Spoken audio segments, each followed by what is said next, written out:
Mister Brahma आज अपने आप को बहुत ही ज़्यादा गमगीन अवस्था में अवस्थित मान रहे थे। पूरा जीवन है सुख और शांति प्रदान करने वाला था। अच्छा रुतबा बना हुआ था। बहुत बड़ी सरकारी नौकरी के अंदर उच्च पद पर विराजमान थे। उसकी घरवाली मिस्टर सरिता बहुत ही ज़्यादा विनम्र और घुलनसार महिला थी। घर पर आने वाले हर व्यक्ति का आदर व सम्मान करना वह जानती थी। किसी को भी घर पर आए और भूखा चला जाए यह उसको पसंद नहीं था। इसलिए आग्रह करके वह आने वाले आगंतुक को कोई न कोई मिष्टान और पकवान है अवश्य ही खिलाकर ही अपने घर से रवाना करती थी। मिस्टर ब्रह्मा अपने मन में सोचना प्रारंभ कर देती हैं, घर क्या है?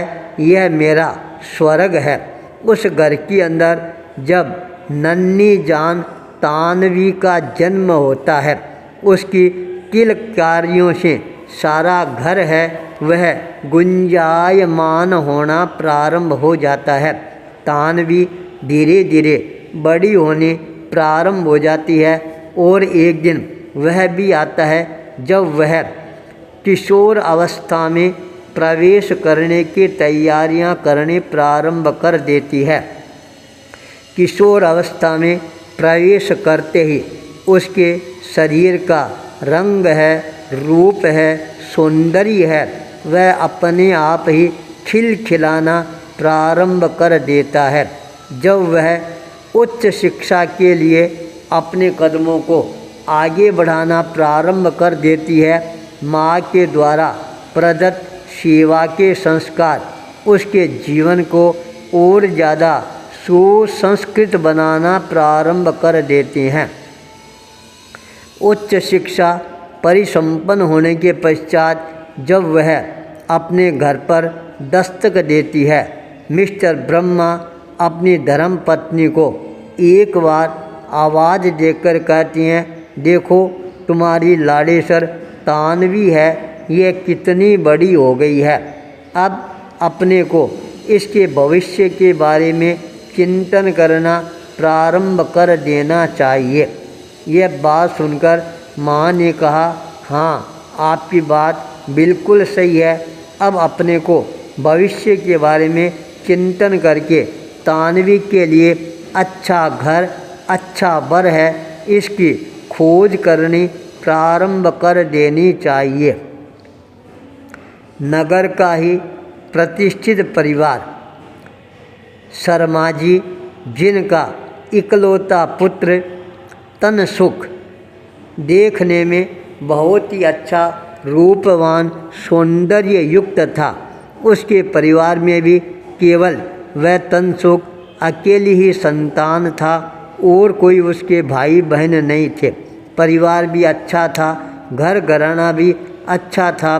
सभी दृष्टियों से अच्छा देखकर अपनी पुत्री तानवी की शादी है वह उस नवयुवक के साथ परिसंपन्न करवा दी जाती है। जब शादी परिसंपन्न हो जाती है, तनसुख तानवी को प्राप्त करके और ज़्यादा अपने आप को खुशहाल मानना प्रारंभ कर देता है। जीवन रूपी गाड़ी धीरे धीरे आगे से आगे प्रवर्धमान बनती जा रही थी। अचानक तानवी के पास के अंदर संवाद आता है, तुम्हारे पिताजी तेरे को बहुत ही जल्दी याद कर रही हैं। तानवी अपने आप को रोक नहीं पाती है और तत्काल अपने घर पहुंच जाती है। घर पर पहुंचती है तो देखती है घर के भीतर से रोने की, चिल्लाने की आवाज़ें आ रही है। उसके कानों को एकदम वह गर्मा गर्म शीशे की तरह आवाज़ें लगनी प्रारंभ हो जाते। क्या हो गया? भीतर जाती है तो देखती है माँ की लाश है।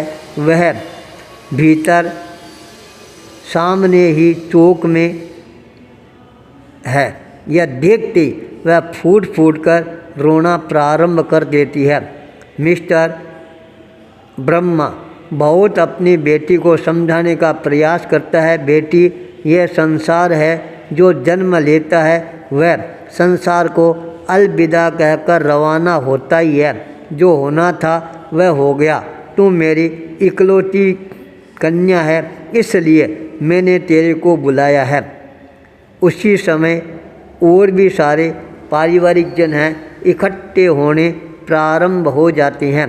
तानवी अपने दायित्व का निर्वहन करती है और अपनी माता को मुखाग्नि है स्वयं अपने हाथों से प्रदान करके अपने भाई का दायित्व निभाने में भी सफलता प्राप्त कर लेती है।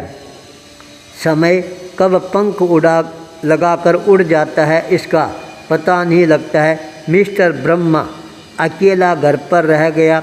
सर्विस से भी उसने रिजाइन दे दिया था। मकान बहुत लंबा चौड़ा, पर वह खाने के लिए दौड़ना प्रारंभ कर देता है।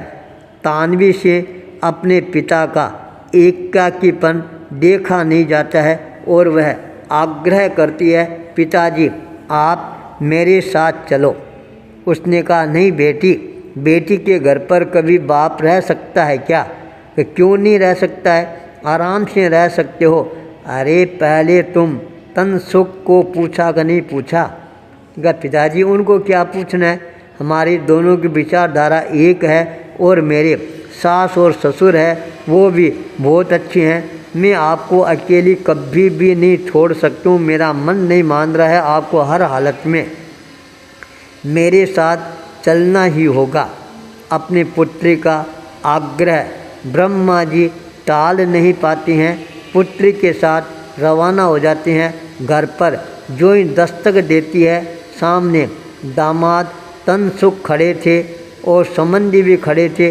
अचानक उसको देखकर एक बार तनसुख झुककर प्रणाम करता है। कहता, अच्छा पिताजी, कुछ समय के लिए आप यहाँ आ गए, अच्छा रहेगा।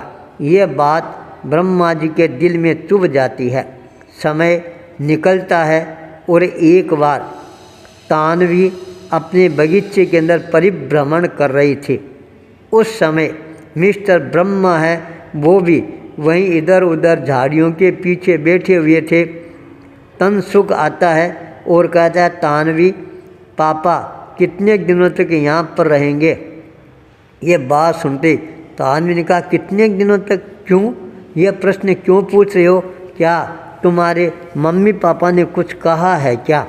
तब उसने कहा, हाँ, घर में थोड़ा थोड़ा अशांति का वातावरण है, इसलिए मैं पूछ रहा हूँ पापा कितने दिनों तक रहेंगे।